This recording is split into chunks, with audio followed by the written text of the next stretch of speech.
Assalam- Assalamualaikum warahmatullahi wabarakatuh. Waalaikumsalam.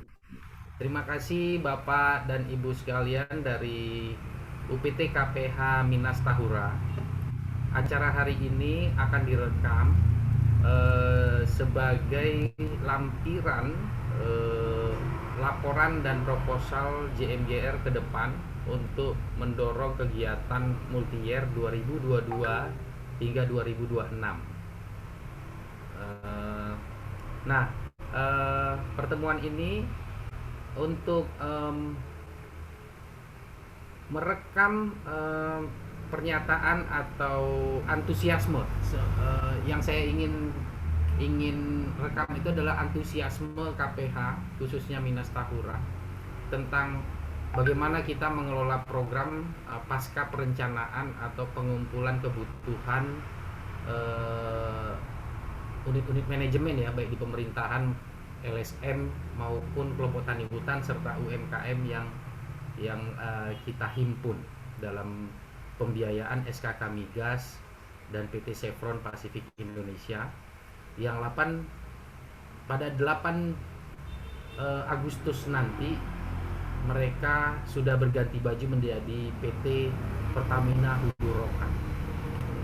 Ya, ini sekalian proses ini untuk apa ya, sosialisasi atau menginternalisasi ke Pak Budi Hidayat KKPH kita yang baru, eh, sehingga bisa memahami juga tentang apa yang dulu telah kami lakukan, lalu apa yang akan kita lakukan ke depan bersama-sama. Oke Pak, kita usahakan waktu acara ini memakan waktu 1 jam atau 60 detik dengan urutan agendanya adalah eh, mungkin bisa harusnya dimulai dari perencanaan yang dulunya Abdian ya, betul ya, Betul. Pak Abdian. Nah, yang update informasi ini yang hadir di sini ada Pak Ariansa, terus Pak Friendly sempat juga aktif. Jadi mungkin saya coba dulu eh, dari Pak Adriansa. Kalau Pak Adriansa sederhananya kepala seksi untuk aplikasinya atau pelaksanaan kegiatan. Sedangkan Bu Dendro adalah di bidang perencanaannya ya Bu ya. Dan Bu Wilda adalah yang melayani internal KPH supaya bisa berjalan. Nah, Pak Fred, yang kena adalah yang intensif untuk berjuang membangun UMKM punya vokasi tentang pengelolaan biomasa di kawasan DKPK menjadi pupuk organik. Ada sampai kepada KKPH-nya mungkin kita nggak pakai pupuk organik. Kalau pupuk organik biasanya nggak bisa kita untuk tender pengadaan pupuk, yang bisa itu Puyati. Di pupuk organik produksi teman-teman LSM dan beberapa pihak itu nggak bisa dipasarkan Pak, maka kita ke pupuk Hayati. Ini nanti akan kita obrolkan intensif ke depannya. Oke, jadi saya mau urut dari Adrian Sah dulu menyampaikan tentang data yang dulu sudah diinputkan ke JMGR apa saja, terus antusiasme sebagai kepala seksi implementasi, sederhana saya nyebut seksi implementasi. Kira-kira apakah input kemarin masih ada yang perlu disempurnakan dan apa rencana tidak lanjutnya ke depan berbasis dokumen yang kita produksi bersama ini. Baru nanti Ibu Dendro mungkin bisa menjelaskan tentang penyempurnaan perencanaan agar dokumen yang dibuat oleh JMGR yang merupakan kumpulan kebutuhan ini gimana caranya supaya masuk menjadi rencana R RKR rencana RPJMD. yang belakangnya jangka tahunan itu ya, ada D-nya ya. Enggak, RPJM. RP yang ada Iya. KPH-nya. RPH JP, RPHPD. RPHJP. Oke. Jadi sampaikan strategi gimana nih supaya dokumen itu juga masuk. Karena begini Pak Budi, proposal yang akan dibuat oleh JMGR ke depan, basisnya itu memang perencanaan resmi yang ada di KPH. Jadi kami JMGR kan sebetulnya merupakan pihak yang memberi saran tentang perencanaan kedepannya jadi sah, gitu loh Pak. Baru nanti mungkin ditutup dengan Bu Wilda nanti juga mungkin bisa sampaikan sebagai internal pengelola internal KPH apa yang harus dipersiapkan, karena saya berharap program ini akhirnya memang jadi lapangan kerja buat pihak-pihak sekitar KPH. Sementara kan Ibu Wilda sebetulnya untuk mengelola staf-staf yang memang berada di KPH. Baru nanti ditutup dengan Pak Budi tentang apa kira-kira yang kita tambahin lagi, karena dokumen yang dibuat ini kan jadi platform yang kemungkinan setahun kita akan revisi penyempurnaannya, dan pengajuan via CSR-nya itu kan juga beradaptasi dengan goal atau visi misi masing-masing perusahaan yang ada di dalam atau di sekitar KPH Minas Tahura. Jadi itu urutannya. Kita mulai dari Pak Adriansah ya. Silakan Pak Adriansah. Terima kasih. Bisa disebut jabatan lengkapnya Pak ya, nama dan jabatan lengkapnya dalam rekaman ini. Ya, terima kasih. Nama saya Adriansah, jabatan Kepala Seksi Perlindungan KSDAE dan Pemberdayaan Masyarakat. Sebelumnya izin Pak KKPH menyampaikan bahwa kalau kita bicara masalah KPH nggak terlepas dari pemberdayaan masyarakat. Jadi secara singkatnya kita ucapkan terima kasih kepada JMGR yang telah memfasilitasi walaupun itu baru perencanaan. Di sini akan saya paparkan hal-hal yang telah kita lakukan secara bersama-sama sampai ke data yang sudah kita input, yaitu data KPH dan data peta kegiatan yang wilayah kerja KPH. KTH yang ada di KPH Minas Tahura seperti yang telah kita input berjumlah 30 KTH yang sebetulnya telah diajukan 34 KTH, dan siang ini pun kita terima, baru ini saya lapor ke KKPH bahwa 2 KTH kita yang ada di wilayah kerja Kepenguluan Rantau Betuah telah diregister oleh Dinas LHK. Jadi bertambah jadi 32 KTH. 2 KTH lagi masih proses. Sedikit saya jelaskan bahwa memang secara jumlah, secara kuantitas KTH yang ada di KPH Minas Tahura ini sangat banyak. Mungkin jangankan di Riau, mungkin di Indonesia mungkin yang KTH-nya udah ke tingkat 30 lebih yang udah terregister mungkin kita. Walaupun secara kegiatannya belum bisa kita katakan semuanya sudah melakukan sesuai dengan apa yang kita harapkan. Karena KTH sebanyak 34 yang sudah diajukan dan 32 yang sampai hari ini yang diregister, tersebar di 2 kabupaten dan 1 kota, yaitu Kabupaten Siak, Kampar, dan 1 kota Pekanbaru, di 9 kecamatan dan 25 desa. Kalau di Siak itu namanya Kepenguluan.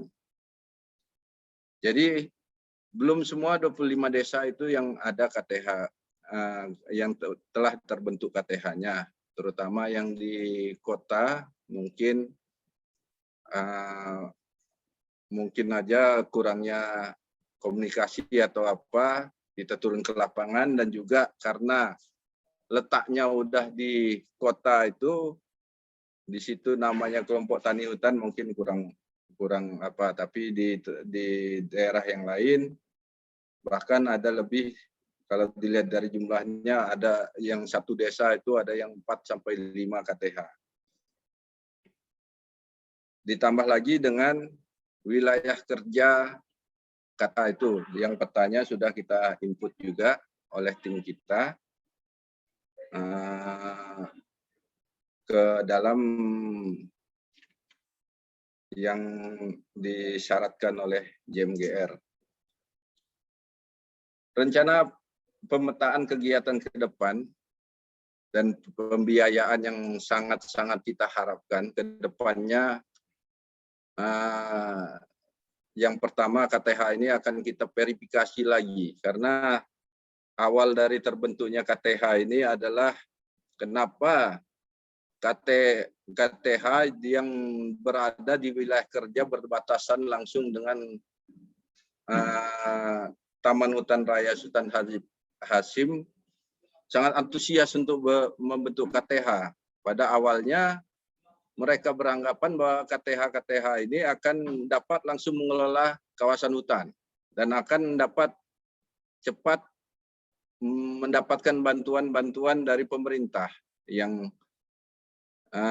pada awalnya memang ada program dari Kementerian Lingkungan Hidup dan Kehutanan melalui BPHP, tapi itu pun teman berjalan 2 atau 3 tahun. Tapi sekarang ini memang tidak ada lagi kegiatan-kegiatan yang dilakukan oleh BPHP yang adanya di kita.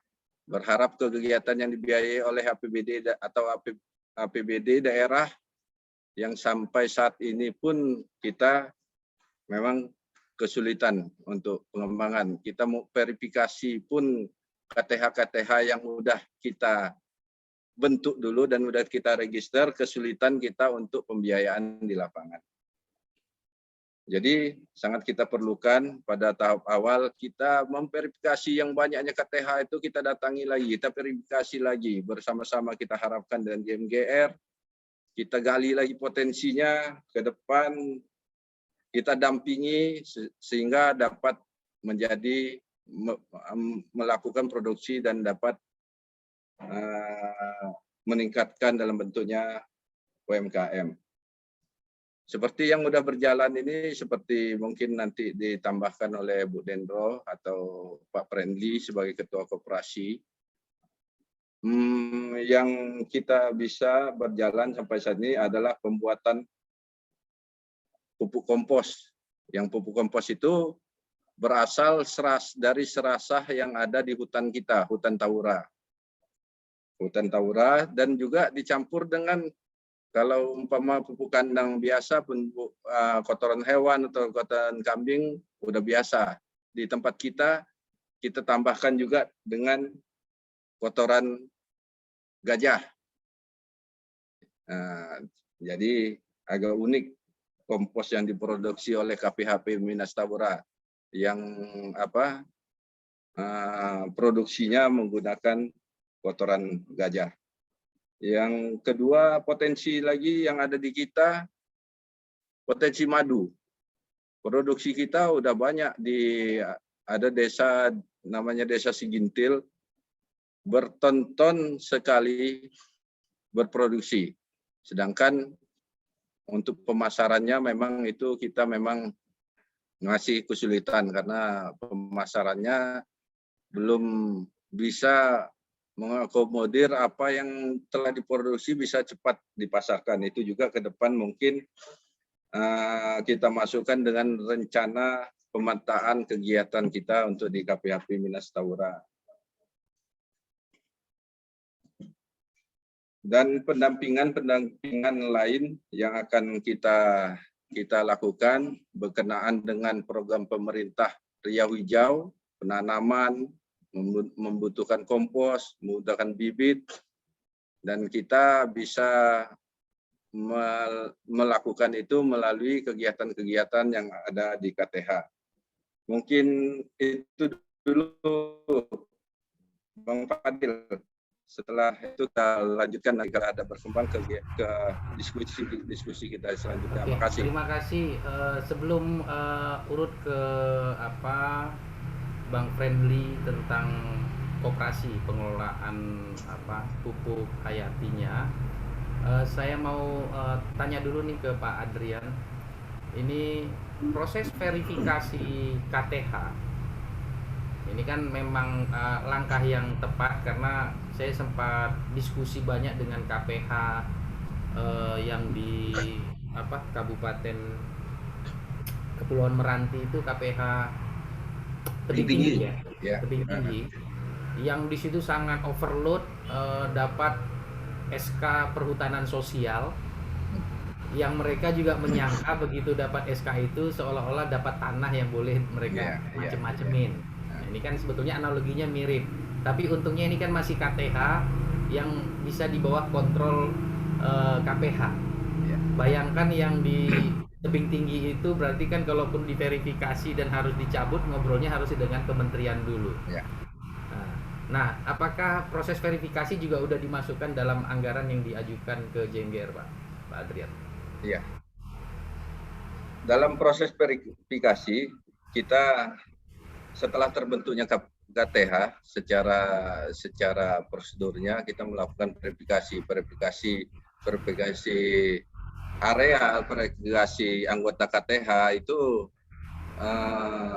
dibentuk tim turun ke lapangan. Jadi anggaran-anggaran yang diperlukan sudah kita masukkan juga ke kegiatan JMGR ke depan, karena memang awal kita telah melakukan verifikasi, setelah berjalannya waktu memang harus kita melakukan verifikasi terhadap KTH yang memang akan kita aktifkan.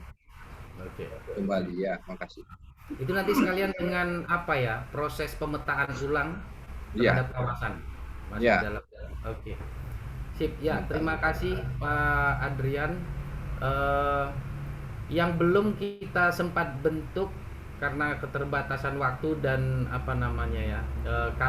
KTH-nya dalam status freeze ya, beku, sehingga kita juga sulit mengidentifikasi UMKM apa yang ada.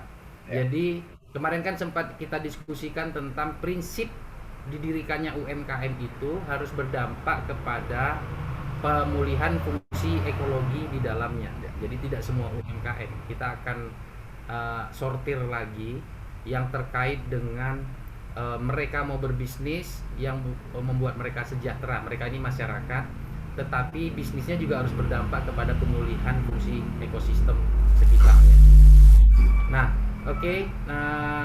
Sebelum ke Ibu Dendro kasih perencanaan, Bu ya. Saya mau dengar dari Pak Friendly dulu. Kemarin kan alat sudah diberi bantuan tiga item ya. Pertama ada timbangan, lalu ada alat sealing plastik ya untuk pembungkusnya. Kemudian kita mau pengadaan pencacah, tapi ternyata alatnya lebih gede punya koperasi, sehingga pilihannya kita adalah mengasah mata pisaunya. Kira-kira dengan 3 perlengkapan itu, antusiasme apa yang akan Bapak kelola sehingga koperasi pengelolaan pupuk hayati ini akan menghadirkan income tambahan, dan selain kepada warga sekitar KPH, mungkin para pekerja-pekerja non-ASN yang berada di dalam kawasan KPH Minas Tahura. Silakan Pak Friendly, saya butuh ingin mendengarkan antusiasme pengelolaan programnya. Silakan.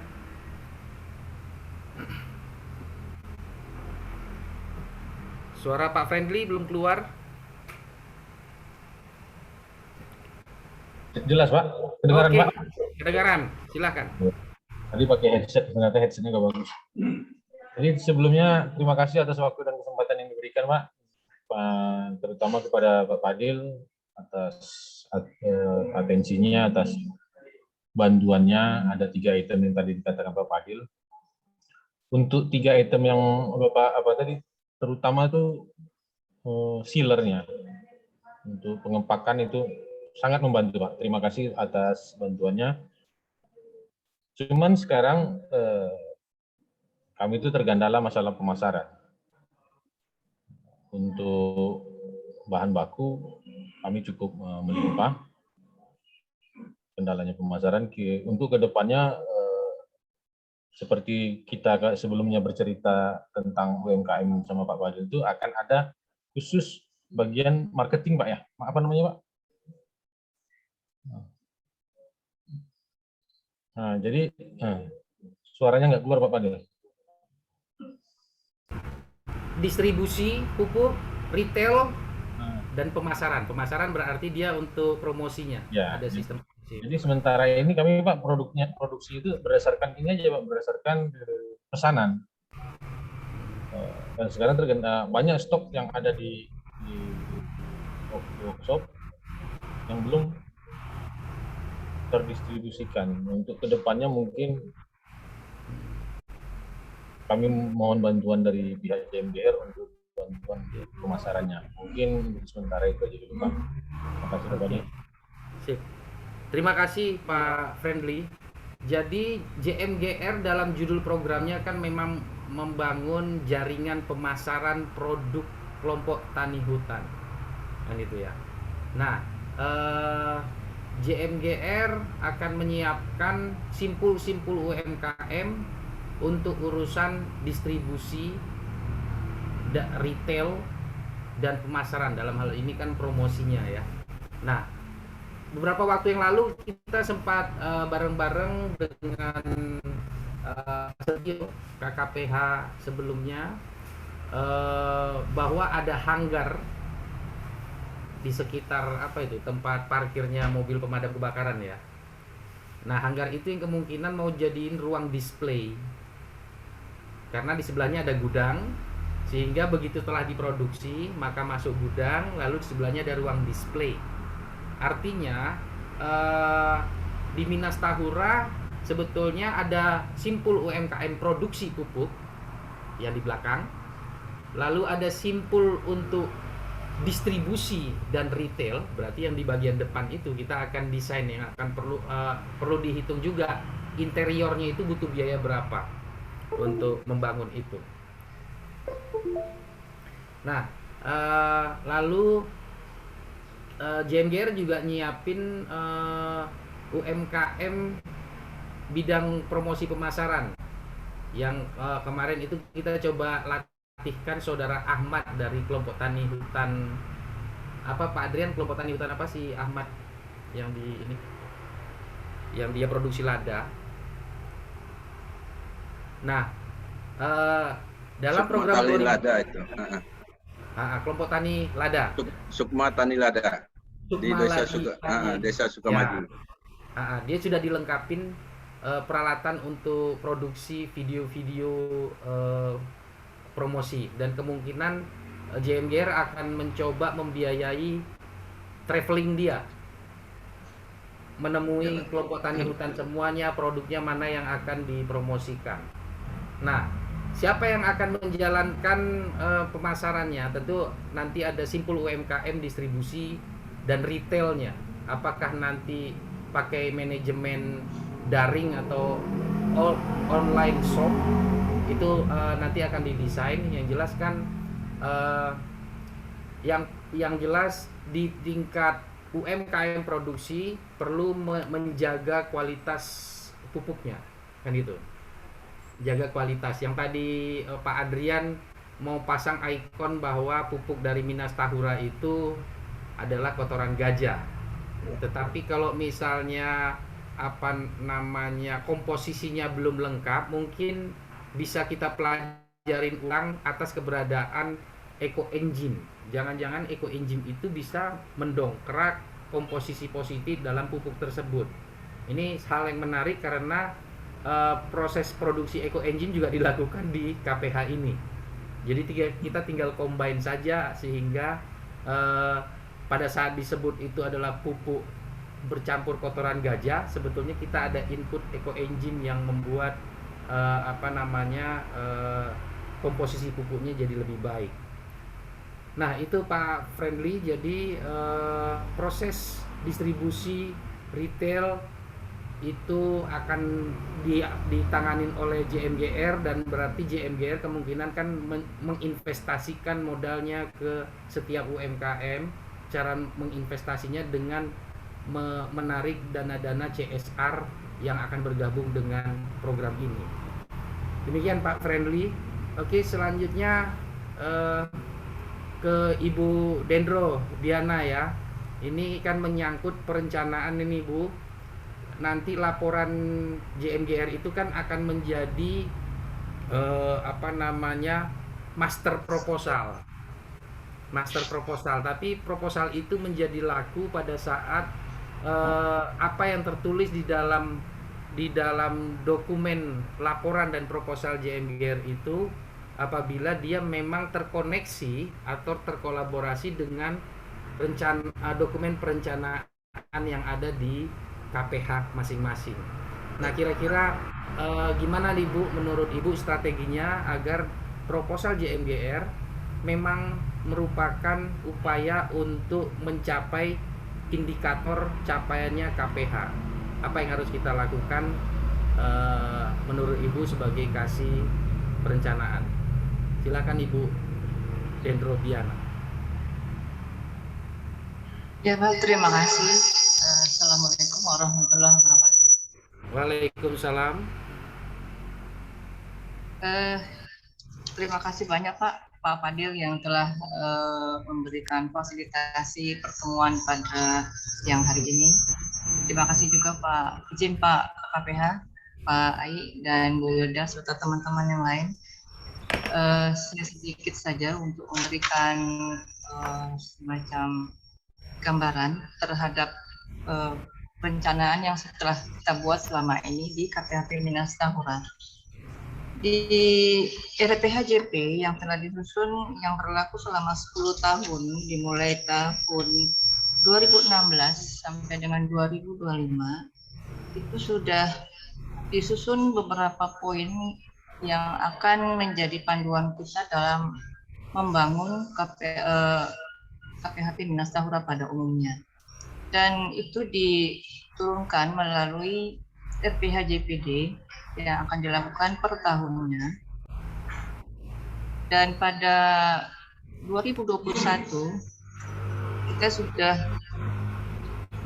menyusun semacam program khususnya tentang pemberdayaan masyarakat, dan ini berkaitan langsung atau berhubungan dengan program yang sedang disusun oleh JMGR. Jadi menurut saya itu adalah suatu kolaborasi yang bagus. Apa yang sudah kita rencanakan selama ini memang terkendala oleh kekurangan anggaran. Jadi dengan adanya peran serta daripada masing-masing pihak, salah satunya yang sudah ikut membantu kami adalah LSM JMGR. Terkait dengan tadi yang sudah disampaikan oleh Pak Ardiansa dan Pak Friendly terkait mengenai potensi HHBK khususnya yang sudah kita mulai beberapa tahun belakangan, antara lain itu ada memang kompos, ada madu, kemudian ada juga lada, dan juga adanya gaharu. Mungkin tambahan juga ya Pak Fadli. Potensi-potensi ini memang tidak banyak, tapi kita berharap itu fokus dilakukan pengembangan sampai dengan membantu pemasaran, sehingga cita-citanya untuk pemberdayaan masyarakat itu, masyarakat sejahtera itu terwujud. Jadi misalnya yang selama ini sudah berjalan, potensi madu itu cukup banyak, tapi hanya dikelola oleh kelompok-kelompok masyarakat. Ada beberapa KTH yang dulu kita pernah bentuk untuk mengelola madu, terkendala oleh karena pemasarannya. Di samping juga pengolahan bagaimana sehingga lebah itu bisa menghasilkan madu yang lebih banyak. Kemudian yang kedua mengenai gaharu. Potensi gaharu itu sebagaimana kita ketahui telah ditanam oleh KTH Sukmatani Lada di Desa Sukamaju itu ada 6.000 batang, mereka berharap bisa mendapatkan manfaat melalui inokulasi atau pemanfaatan daunnya menjadi teh gaharu. Itu mereka sudah jalankan, tapi oleh karena kendala biaya atau pemasaran atau bagaimana memproduksinya sehingga itu hasilnya menjadi lebih bagus, itu kita sangat terkendala sekali. Jadi saya berharap mewakili teman-teman di KHP Minas Taura dengan adanya peran dari LSM JMGF, selain juga bisa membantu sebelumnya sudah terhadap kompos 3 unit tadi yang sudah disampaikan Pak Fendi. Nah, Pak Ai, di mute aja ininya, karena sebelahan mungkin jadi storing.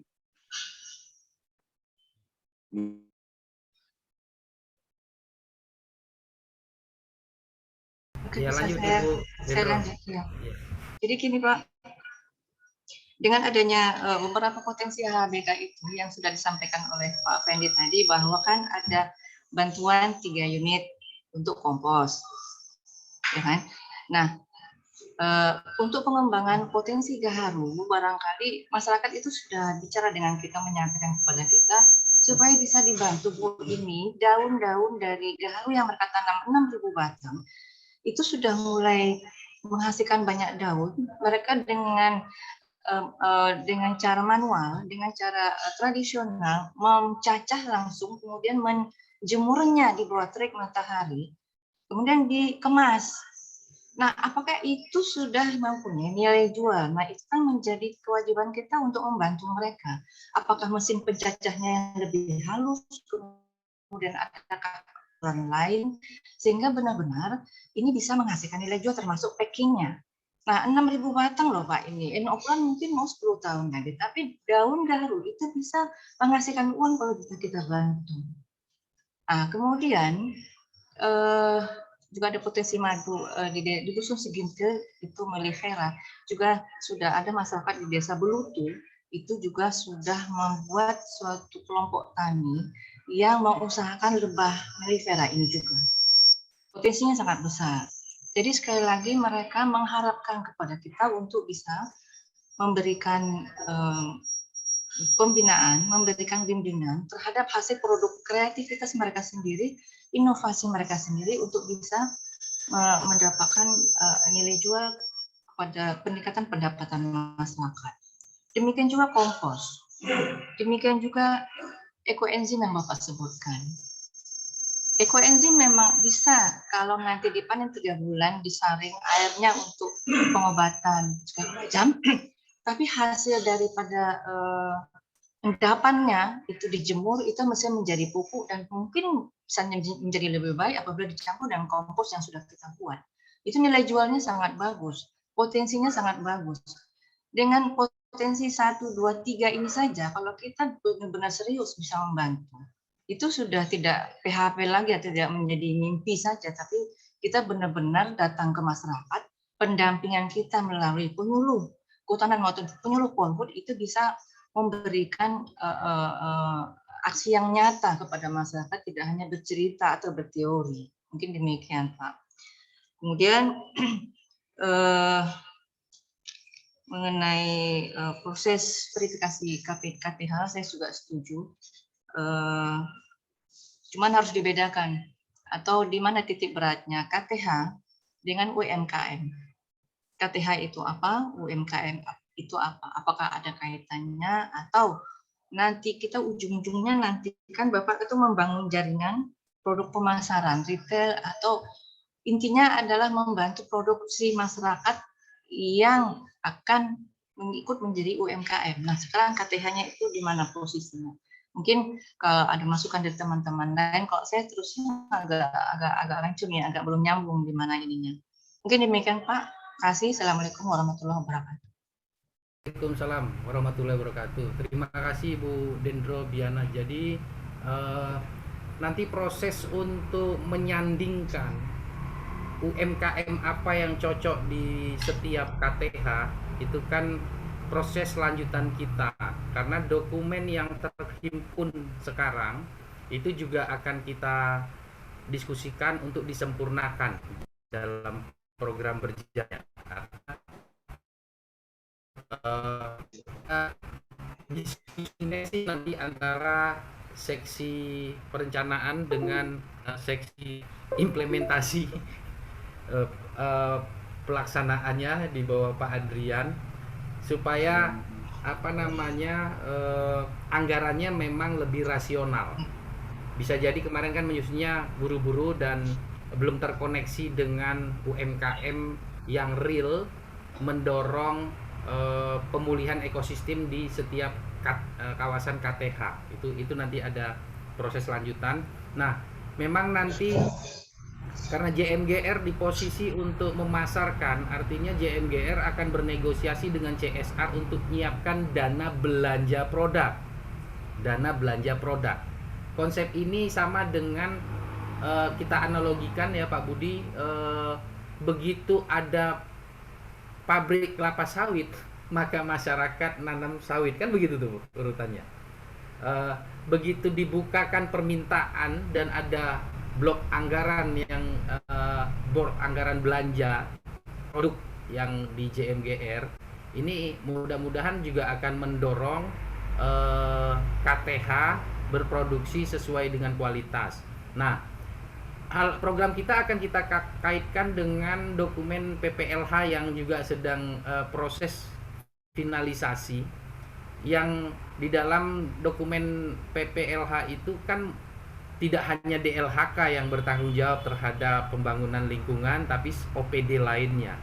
Artinya nanti juga perindustrian yang mereka membawahi IKM, industri kecil menengah, dan dinas koperasi dan UMKM yang biasanya mereka diversifikasi produk dan penjualan, itu akan kita seret untuk bertemu dengan UMKM yang berkolaborasi dengan kelompok tani hutan. Artinya perlu bantuan teman-teman di KPH.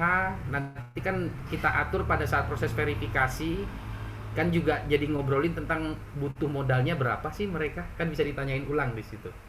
Sehingga kita punya tabel-tabel anggaran yang tabel itulah nanti digunakan JMGR bernegosiasi dengan perusahaan-perusahaan sekitar kawasan KPH masing-masing. Jadi begitu Bu. Jadi dokumen pertama ini hanya menjadi pondasi yang terhimpun saat ini. Lalu begitu jalan kita akan merevisi terus, karena kan JMGR pastilah membuat proposal setiap tahunnya dan masuk ke perusahaan-perusahaan yang berbeda. Artinya perusahaan yang dibebani tanggung jawab sosial perusahaan menurut peraturan menurut Perda TJSP yang sudah terbit di Provinsi Riau tahun 2012. Nah, artinya dokumen ini tetap hidup juga, makanya menjadi sangat penting bahwa setiap ada perubahan itu menjadi pertimbangan buat KPH masuk ke rencana pembangunan tahunannya. Gitu Bu.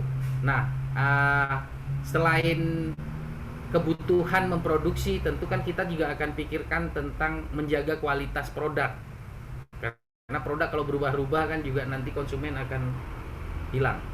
Ini juga kemungkinan kan kita obrolin dengan dinas lain yang konsentrasi kepada standarisasi atau sertifikat-sertifikat lainnya yang harus dipenuhin. Artinya ini program nggak bisa selesai 1 tahun, makanya JMGR membuat 2022 ke 2026. Itu Bu Ibu Dendro, untuk kedepannya akan seperti itu, karena JMGR tidak ahli di semua bidang, maka membutuhkan keahlian teman-teman di KPH juga untuk mengidentifikasi dan menjadikannya sebuah dokumen perencanaan kecil, lalu akan dijadiin bahan buat JMGR menjadi proposal. Itu ya. Nah, terima kasih Ibu. Selanjutnya saya mau tanya ke Ibu Wilda. Ini terkait dengan kita mau membangun pabrik pupuk. Saya nyarinya karena ngobrol Pak Setio bahwa di dalam banyak staf yang honorer ya Pak, yang 85.000 per hari. Mungkin dengan mereka tergabung di koperasi lalu ada income tambahan dari situ. Mudah-mudahan mereka jadi lebih rajin juga membersihkan, karena yang dibersihkan berupa serasah yang menjadi bahan baku ke pabrik juga.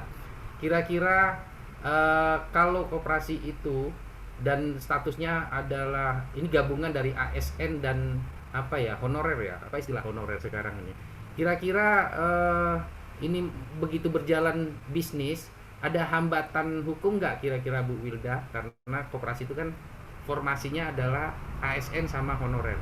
Silakan Bu Wilda.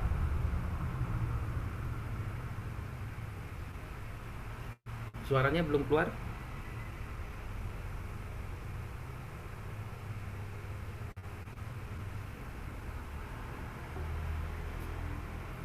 Ibu Wilda suaranya belum keluar. Di unmute Bu Wilda. Oke. Herianto bisa bantu? Oke, ya sudah. Silakan Ibu. Oke, terima kasih Pak Fadil sebagai fasilitasi dari JMGR. Dan mohon izin juga nih Pak Budi selaku Kepala UPT KPHP Minas Tahura. Mungkin belum banyak yang dapat saya sampaikan terkait masalah tugas saya sebagai Kepala Tata Usaha, di mana di dalam Pergub 76 tahun 2017 bahwa tupoksi saya itu adalah merencanakan dan mengkoordinasikan program atau kegiatan pada Subak PU pada KPH Minas Tahura. Namun harapan saya dalam pelaksanaan penunjang tugas sehari-hari mendukung dan ikut mensukseskan tugas operasional dan teknis penunjang, di mana KPHP Minas Tahura memiliki luas lebih kurang 146.734 hektar. Cukup luas juga kan Pak? Nah, mungkin di sini saya hanya bisa memberikan saran di mana kita perlu kerjasama dengan lintas sektoral serta stakeholder dan penerima manfaat dari UPT KPH Minas Tahura ini, apakah itu dari KTH, UMKM, koperasi, dan lain sebagainya. Karena ini nanti berpengaruh kepada PAD kita di bidang kehutanan umumnya dan di bidang di UPT KPH Minas Tahura khususnya. Mungkin hanya itu aja dulu Pak yang bisa saya sampaikan. Assalamualaikum warahmatullahi wabarakatuh. Waalaikumsalam warahmatullahi wabarakatuh. Ya, selanjutnya untuk closing juga ini, sebelum closing di Pak Budi untuk menyimpulkan antusiasme. Ini tentang antusiasme kita yang obrolin nih Pak soalnya. Nah, tapi saya mau ngajukan pertanyaan dulu nih Pak ke Pak Budi, yang ada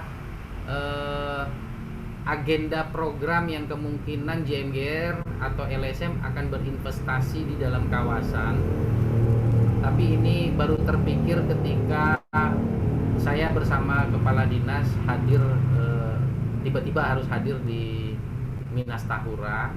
Lalu saya sempat berjalan ke belakang gedung pusat informasi itu yang di dalam kawasan. Itu kan ada seperti anak sungai yang dibeton, jadi seperti bentuk kolam, pinggirnya dibeton. Kalau yang seperti itu kita input ikan-ikan lokal, kita melakukan budidaya tanpa pakan pelet, tetapi membangun apa ya, sistem habitat pakan ikan. Kira-kira memungkinkan nggak, dan apa yang harus ditempuh JMGR sebagai mitra di dalam untuk berternak ikan tanpa pelet, artinya kita hidupkan, karena saya melihat sudah ada eco engine, sebetulnya kita tinggal pulihkan saja rantai makanan di sana, maka ikan-ikan akan besar. Hal ini pernah diuji juga waktu bapak saya beternak ikan dalam kolam, tapi tidak diumput oleh pelet-pelet pakan ikan, karena dia bentuknya semak belukar dan segala macam. Itu ikan besar sendiri dalam bulan tertentu Pak. Nah, artinya ini kan selain pupuk, kita bisa kolaborasi untuk investasi parit-parit di sana untuk membesarkan ikan. Hal ini sangat logis terjadi kalau Bapak sempat melihat kanal-kanal yang ada di HTI. Ternyata kanal itu juga menghasilkan ikan, tapi sayangnya yang muncul kan ikan predator, Pak. Nah, tapi kita bisa atur tentang mana yang harus diburu, dihabisin pada pernya, sehingga ikan-ikan lain bisa tumbuh besar dan dipanen. Konsep ini sebetulnya kan juga dilakukan secara tradisional di beberapa daerah seperti di Kamar, seperti Batang Larangan dan segala macam. Seandainya di dalam kawasan itu juga kita berlakukan manajemen tradisional tentang pelarangan pelarangan untuk menangkap ikan berlebih, sebetulnya kan jadi income juga itu di dalam kawasan KPH. Selain sungai itu kan sempat kan adanya tasik atau danau-danau di sana. Artinya kita tidak memberlakukan danau seperti yang dilakukan KSDA yang ikannya dibesarkan lalu secara administratif sulit ini untuk dipanen. Tetapi mungkin bisa diberlakukan berbeda, berbudidaya ikan di dalam air kawasan perairan di dalam KPH, tapi pendekatannya bisnis, Pak. Kira-kira itu memungkinkan atau akan kesulitan secara administrasi? Silakan Pak Budi, tentang ini dulu kita bahas.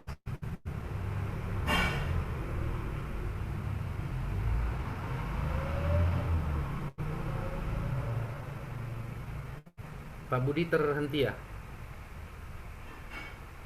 Lock out Pak Budi?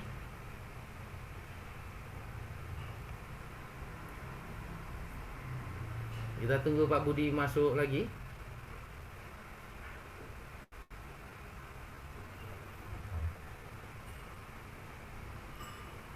Terpencet atau apa itu, Pak?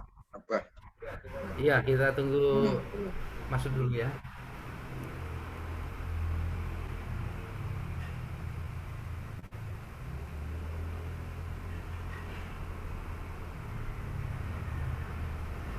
Pak Budi pakai laptop atau pakai handphone beliau, Pak Adrian? Pakai laptop, Pak. Pakai laptop. Pakai laptop ya. Mungkin salah pencet jadi shutdown.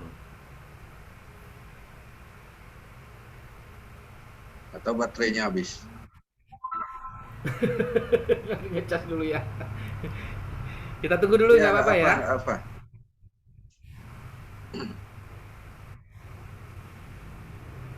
Ya sambil nunggu ini saya jelaskan ada Bu Dendro dan Pak Adrian juga. Konsep yang saya sampaikan tadi itu akan kita cobakan di kawasannya hukum adat Sakai Batin Sobanga. Itu di Kecamatan Mandau, Kabupaten Bengkalis. JMGR juga sedang mendorong itu sehingga sungai-sungainya itu nanti diinput anak-anak ikan lokal. Iya. Lalu mereka rencananya per 1 tahun sekali ada prosesi panen makan sekarang mulai hilang kembali. Nah itu kan pendekatannya untuk kepentingan prosesi adat. Tetapi yang saya tawarkan di dalam KPH ini, kemungkinan juga di KPH Mandau, saya juga tanyain ada berapa tasik dan danau di dalam KPH Mandau, yang kita juga akan input itu, mudah-mudahan jadi income.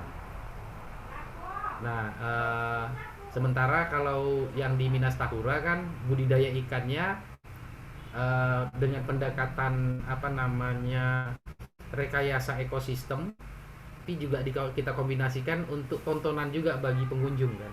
Iya. Harus ada konsep etika pariwisatanya. Pariwisatanya, ya. Kalau yang di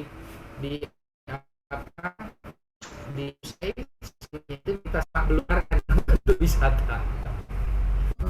Mulai masuk Pak Budi. Udah mulai masuk. Oke.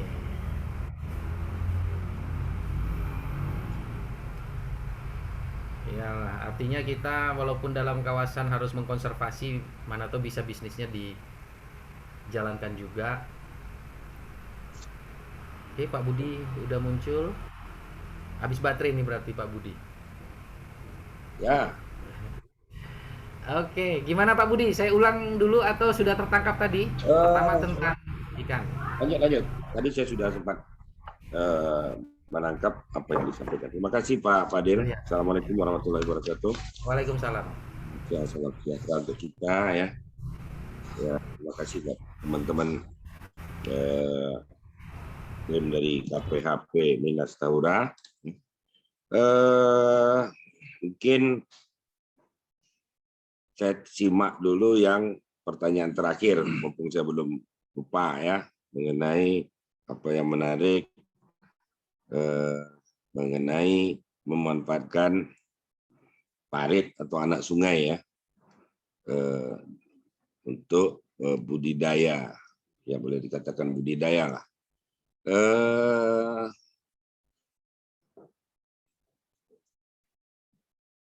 Silvofishery ya, kalau boleh dikatakan silvofishery barangkali terhadap konservasi ini, apakah punya aturan khusus? Saya belum update, nanti mungkin akan saya cari informasi lebih lanjut.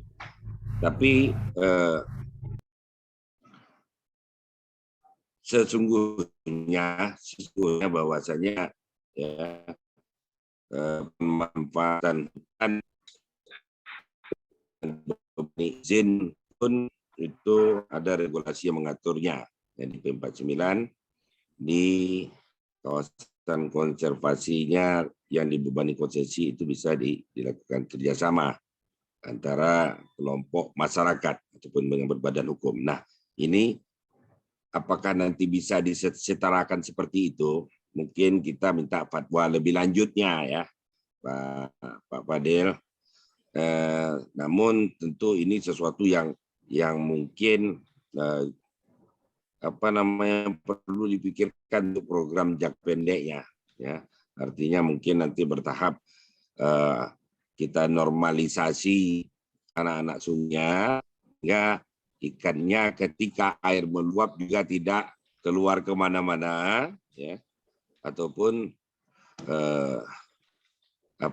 tidak mengakibatkan ikan-ikan tersebut justru mati ketika curah hujan tinggi. Namun apa yang kami ketahui biasanya memang karena di situ memang masih berhutan, tentu tidak sebagaimana layaknya lahan yang terbuka yang menjadi air bah ya.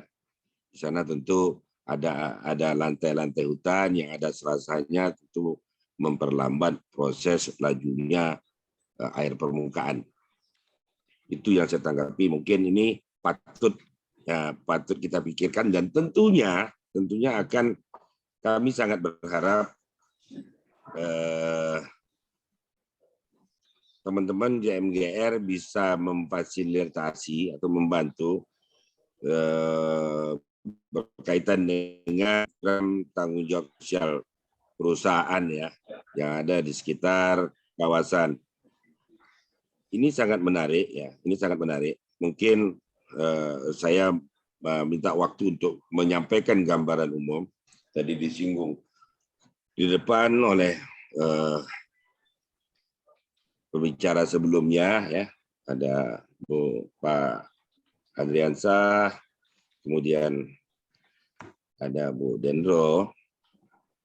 Jadi bahwa kita dalam melaksanakan program-program kehutanan yang dibagi melalui unit-unit Kesatuan Pengelolaan Hutan atau KPH, itu berpegang kepada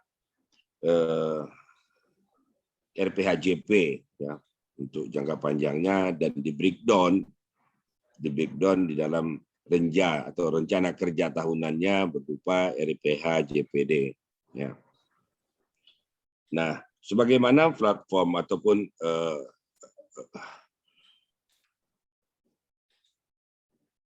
pengaturan daripada RPHJP ini yang diterbitkan oleh Direktur Pihak Pengelolaan Hutan Lestari, yaitu ada 17 item sebetulnya, 17 item kegiatan. Mulai dari inventarisasi berkala hingga penanganan masalah perambahan hutan di wilayah KPH tersebut. Nah, 17 ini sudah barang tentu banyak sekali kegiatan yang tidak mampu atau belum dapat diselenggarakan mengingat kondisi pembiayaan keuangan yang ada di pemerintah. Ya, sebagai saya gambarkan bahwa berkenaan dengan kegiatan pemberdayaan saja di tahun 2021 ini kita hanya mendapat 2 kegiatan, yaitu pertama untuk tanaman areng dan untuk budidaya madu trigona, berupa log-lognya itu ya. Dan itu mungkin sangat sedikit pembiayaan dalam rangka pemberdayaan masyarakat. Sementara desainnya KPH ini adalah desainnya tingkat tapak yang tentu cita-citanya adalah bagaimana menyentuh langsung masyarakat di tingkat tapak. Tadi juga di awal sudah disampaikan oleh Pak Andriansah bahwasanya untuk wilayah kerja KPH Minas Tahura sendiri itu terdapat 34 ya yang sudah mendapatkan registrasi di kita. Nah, jumlah tersebut ya mungkin hingga tahun ke-5 dari FKJP kita ini belum tersentuh dalam rangka pembinaannya karena memang keterbatasan dari penganggaran kita. Nah, apa yang kami harapkan tentunya ya bahwasanya pembinaan KTH ini jangan sampai menjadi salah kaprah ataupun salah pemahaman bagi masyarakat sekitar hutan. Ya, sebagaimana tadi Pak Fadil sampaikan yang di KPH Tebing Tinggi ya dapat SK seolah-olah bisa dengan menurut pemikiran mereka menggarap lahan tersebut. Nah, hal itu tentunya harus banyak pihak KPH maupun mungkin bergandeng tangan dengan kawan-kawan NGO ataupun kawan-kawan lembaga swadaya masyarakat lainnya untuk memberikan pemahaman bahwa pembentukan KTH ataupun pemberian izin perhutanan sosial tidak seperti yang mereka bayangkan, yang hari ini seolah-olah begitu dapat lahan bisa pertama menebang dulu apa yang ada di atasnya. Jadi tentunya membutuhkan kerja yang maraton, ya kerja yang maraton karena harus ada transfer knowledge, transfer ilmu pengetahuan, transfer peraturan, ya. Baru kemudian kita gambarkan kepada mereka apa sih yang bisa dikerjakan sesuai dengan karakter daerahnya dan mungkin budaya lokalnya. Sehingga kita tidak membuat produk yang mereka sebenarnya nggak kenal. Jadi sangat banyak sekali kekurangan, keterbatasan yang ada di KPH hari ini. Sebetulnya Minas Tahura mungkin tidak seberat dalam artian berbanding dengan luas wilayah dengan kabupaten dengan KPH lainnya. Ya, jika mungkin dibandingkan Tasik Besar Serkap yang hampir 500.000 luasannya, kita hanya di kurang lebih 107-109.000 hektar. Kalau masalah persoalan di dalamnya memang hampir rata-rata sama. Wilayah kawasan hutan yang tidak dibebani konsesi kondisi hari ini secara de facto di lapangan sudah digarap ataupun dikuasai oleh masyarakat. Nah, tentunya dengan program-program KTH kita memberikan pemahaman bahwa pertama mereka sadar, mereka paham dan mereka tahu bahwa yang mereka kerjakan ini adalah kawasan hutan. Selanjutnya, bagaimana kita membuat mereka bisa mengakui dan menyadari itu, tentunya dengan program-program yang akan kita kerjakan bersama. Artinya program ini bukan hanya dari kehendak kita, tetapi juga tentunya berangkat dari keinginan mereka, kecuali dalam tanda kutip sawit. Karena hari ini juga di Kementerian LHK masih belum menganggap sawit merupakan komoditi dari sektor kehutanan. Itu kemudian kemarin kita juga sempat diskusi bahwa kita juga punya masyarakat mitra Polhut yang sebetulnya sebagai garda terdepan daripada kita untuk memberikan informasi-informasi terkini berkenaan dengan kawasan hutan. Apakah itu terjadinya kebakaran, ya, informasi awal. Namun kembali lagi bahwa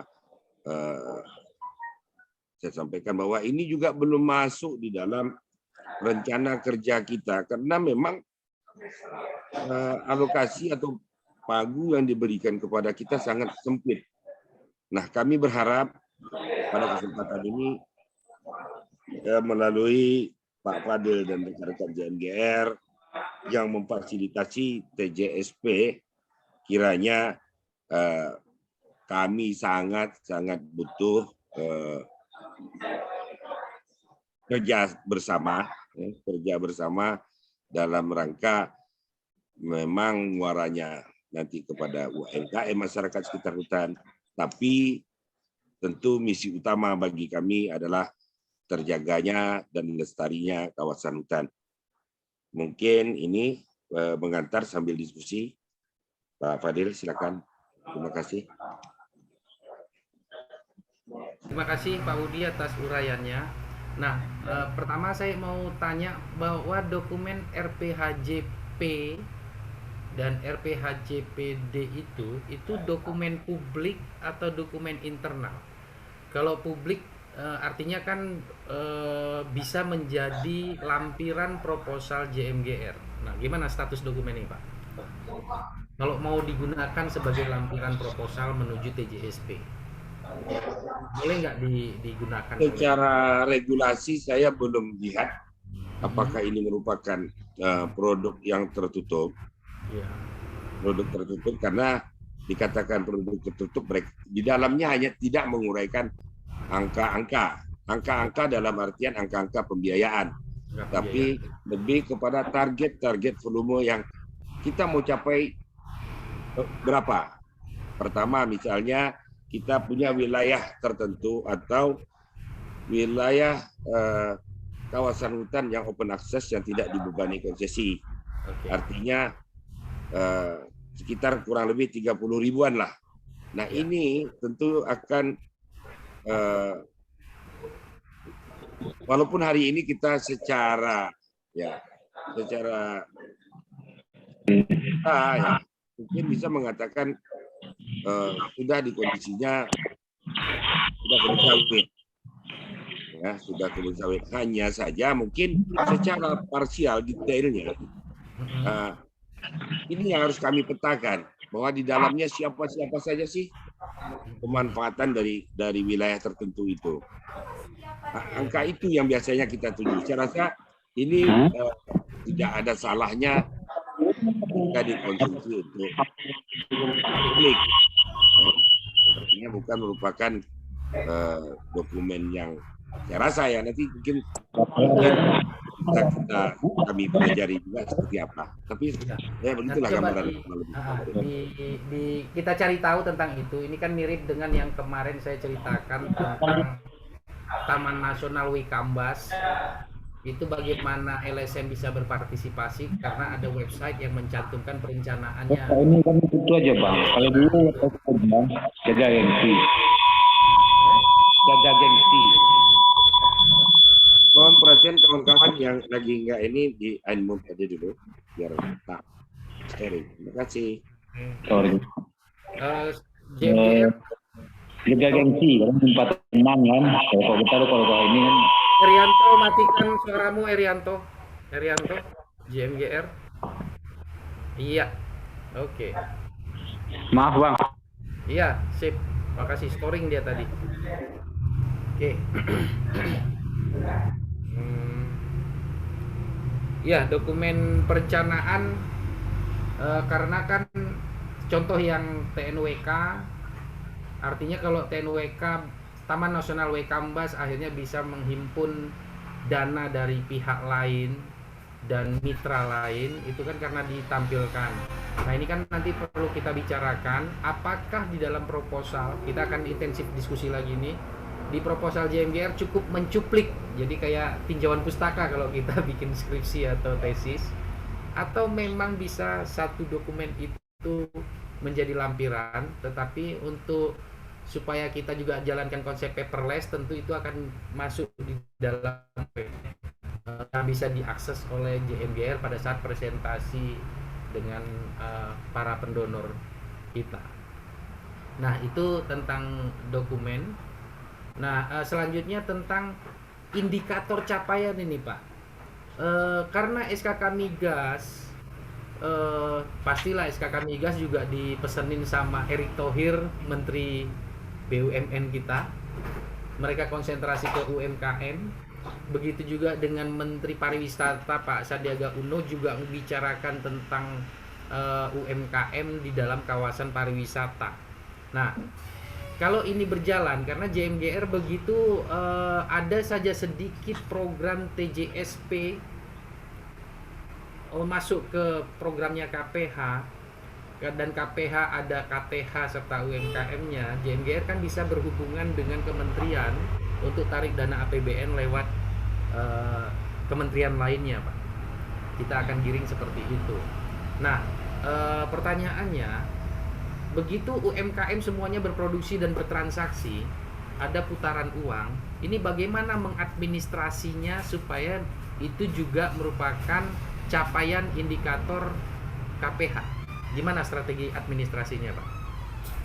Misalnya UMKM-nya semuanya udah berputar, tetapi kan belum tentu langsung ke PAD langsung nih, Pak. Gimana supaya diadministrasi? Saya butuh jadi tadi sebetulnya sudah digambarkan sedikit ya sementara oleh teman-teman sebelumnya, baik maupun Pak Friendly. Memang kita hari ini memang belum boleh bertransaksi langsung, ya.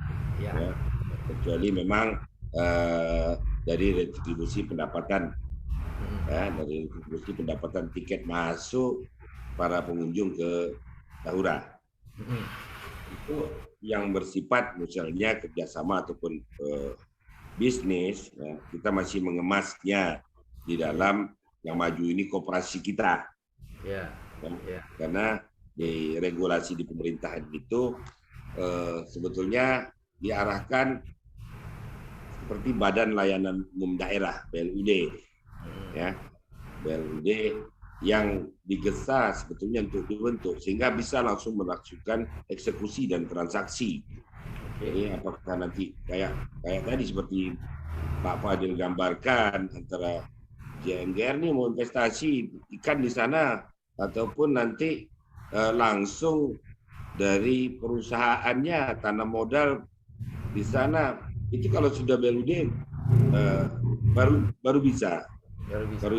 Nah, tentunya kami berharap jika ini sudah ada titik terang, tentunya ini suatu keberuntungan bagi kami KPH. Nah, disitulah baru terlihat apa yang dicita-citakan oleh kementerian, sebetulnya KPH ini mandiri. Kalau ada BLUD ya? Kalau ada BLUD. Nah, kalau KPH belum mandiri, saya rasa sesuatu yang sangat mustahil karena ada aturan lain yang mengaturnya. Kita tidak boleh langsung bertransaksi dalam rangka tata kelola di suatu kegiatan. Ya. Oke. Seperti itu, Pak. Ya.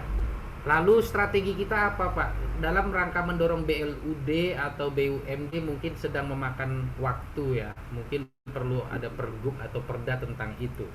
Sementara kita kan optimismenya UMKM di KTH akan produksi dan terjadi perputaran uang.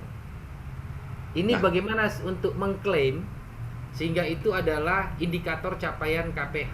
Apa strategi administrasinya? Karena belum ada BLUD. Karena belum ada BLUD. Membuat nanti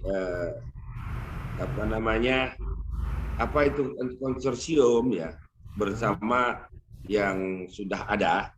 Oke. Ya, dengan apakah perusahaan daerah barangkali diperkuat dengan peraturan daerah ataupun memang bisa langsung dari koperasi kita ya yang dianggap bekerja sama dengan kita ya mereka hanya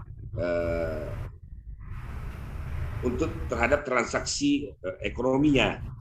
Saya pernah contohkan lewat koperasi. Saya pernah contohkan begini, Pak Padil. Kami punya pengalaman ketika kami bergabung dengan dinas perkebunan, artinya ya kehutanan dan perkebunan digabung. Pemerintah Kabupaten Siak melalui dinas kita membuat pembibitan bibit sawit, ya bibit sawit yang bersertifikat yang untuk diperjualbelikan kepada masyarakat, walaupun ada muatan subsidinya. Jadi subsidinya. Nah, ini bukan langsung dinasnya. Dinas hanya mengeksekusi terhadap produksi bibitnya. Ketika transaksinya diambil BUMD di kabupaten. Ini yang pengalaman saya di Kabupaten Siak. Jadi tidak ada sesuatu yang mustahil. Tapi yang jelas adalah yang paling penting adalah bagaimana menumbuh kembangkan ini menjadi sesuatu UMKM yang maaf cakap kontinuitasnya ada ya, artinya tentunya dasar secara kontinu bersinambung. Ini sangat kita perlu mungkin kalau teman-teman JMGR bisa menempatkan satu UMKM yang kita pilih, apa yang bisa membuat ini menjadi satu pilot project yang sama-sama difasilitasi oleh teman-teman perusahaan melalui TJSP, tentu sangat bagus untuk PH Riau secara umum. Oke. Dan kalau saya coba simpulkan yang dari Pak Budi uraikan, walaupun ada 30 dan 32 KTH, lalu kita berjalan setiap KTH ada UMKM, lalu produk-produk itu kan akan dipasarkan. Nanti JMGR kan harus menyiapkan belanja produk yang itu dititipkan ke koperasi yang di Minas Tahura. Jadi kan akhirnya kan semuanya satu pintu, sehingga JMGR itu koperasi manajemen dengan koperasi tetap memproduksi, tapi kan ada display yang kita tengok sangat luas di sana. JMGR koordinasi manajemen tetapi kan produk-produk KTH UMKM yang ada di KTH itu akan ke ruang display di sana, sehingga mudah-mudahan dengan cara itu bisa diadministrasi sebagai capaian. Kenapa ini penting, Pak? Karena bergeraknya JMGR kan dengan ikon Riau Hijau, Pak. Riau Hijau. Bahwa Riau Hijau itu pemulihan ekosistem sekaligus mensejahterakan masyarakat. Nah, ukuran mensejahterakan kan jadi transaksi-transaksi itu. Buat yang merupakan seperti pengelola kawasan konservasi kan kanopinya bertambah, keduanya terserap kan itu ya. Terus produktivitasnya berjalan. Produktivitas berarti kan ada airnya segala macam tetap jalan. Tetapi di Riau Hijau itu kan tentang ekonominya meningkat sebagai dampak dari pemulihan ekosistem. Sehingga kemungkinan kita akan obrolin pengadministrasian tadi dengan cara JMGR kemungkinan kolaborasinya dengan koperasi yang di sana, sehingga terrekodlah sebagai capaian KPH. Gimana menurut Bapak? Itu simpulan saya, kira-kira cocok nggak? Ya, memang seperti itulah yang saat ini memungkinkan Yang memungkinkan. regulasinya. Ya, dan itu sangat tepat. Karena jika ini memang sama-sama bisa kita wujudkan, Ya. tidak menutup kemungkinan tentunya akan banyak lagi investasi lain, ya. Ya. Investasi lain, dan juga ini akan memperkuat KPH ini. Mungkin Ya. bisa jadi ya apakah BUMD atau BLUD kan? Iya. Nah, yang tentu tata kelolanya baik administrasi maupun keuangannya lebih mumpuni kan. Lebih mumpuni. Saya sangat setuju sekali. Oke. Koperasi itu legalitasnya sudah lengkap ya, Pak? Kita sudah kemarin mengurus berbadan hukum teman-teman di sini kan. Oke, sip. Nah, Artinya kalau itu sudah lengkap, yang akan dilakukan JMGR adalah menginput modal ke dalam koperasi sama menginput tenaga profesional yang digaji Ya. untuk membantu koperasinya. Gitu. Lalu kemungkinan kita tinggal berbagi untung JMGR dengan koperasinya. Dan koperasi dia karena punya uang untuk belanja, maka juga punya fungsi quality control kan terhadap produk yang dari KTH. Ya. Mudah-mudahan pilot project-nya JMGR dan KPH yang terdekat, ongkos perjalanannya nggak jauh soalnya. Jauh. Oke, terima kasih Pak Budi Hidayat. Sebelum kita tutup, mungkin dari Pak Adrian, Bu Dendro ada masukan tambahan dari Bu Wilda. Ini ada juga Pak Kristianu dan Pak Friendly. Ada yang Udah. ingin disampaikan? Mungkin bukan tambahan. Jadi, tapi tadi udah closing lah Pak Budi KPH tadi. Oke. Mungkin Cukupkan, teman harapan agar diperhatikan lagi ke depan, terutama sangat-sangat diharapkan sekali. KTH kita banyak, potensi kita ada. Kalau umpamanya sangat sayang sekali, memang pasti berjalan, tapi berjalan macam keong kalau nggak siapa, atau berjalan di tempat dia. Kita berharapkan laju dia mendukung semuanya, mendukung Riau Hijau, PAD daerah masuk, dan dari kementerian pun kita dinilai bahwa kita bisa mengelola kawasan hutan ini. Mungkin itu aja. Terima kasih. Oke. Terima kasih Pak, terima kasih Pak Budi Hidayat sudah mengclosing tadi dan menyimpulkan dari pembicaraan kita. Semoga rekaman ini berguna untuk presentasi saya JMGR untuk meyakinkan TJSP atau CSR, perusahaan-perusahaan yang di Provinsi Riau, khususnya yang di lingkup KPH Minas Tahura. Dan sekarang Chevron menuju PT PHR, dia juga meletakkan Minas Tahura sebagai ring 1 dia juga. Mudah-mudahan kita bisa bangun sama-sama dengan dana alternatif. Terima kasih Bapak dan Ibu sekalian atas diskusi ini. Kita tutup sampai sini Pak ya, Pak Budi ya. Oke. Oke. Assalamualaikum warahmatullahi wabarakatuh. Waalaikumsalam warahmatullahi wabarakatuh. Wabarakatuh. Masih. Izin lab. Yo. Dendro Pak Ai ditunggu di ruangan. Ya Pak, siap.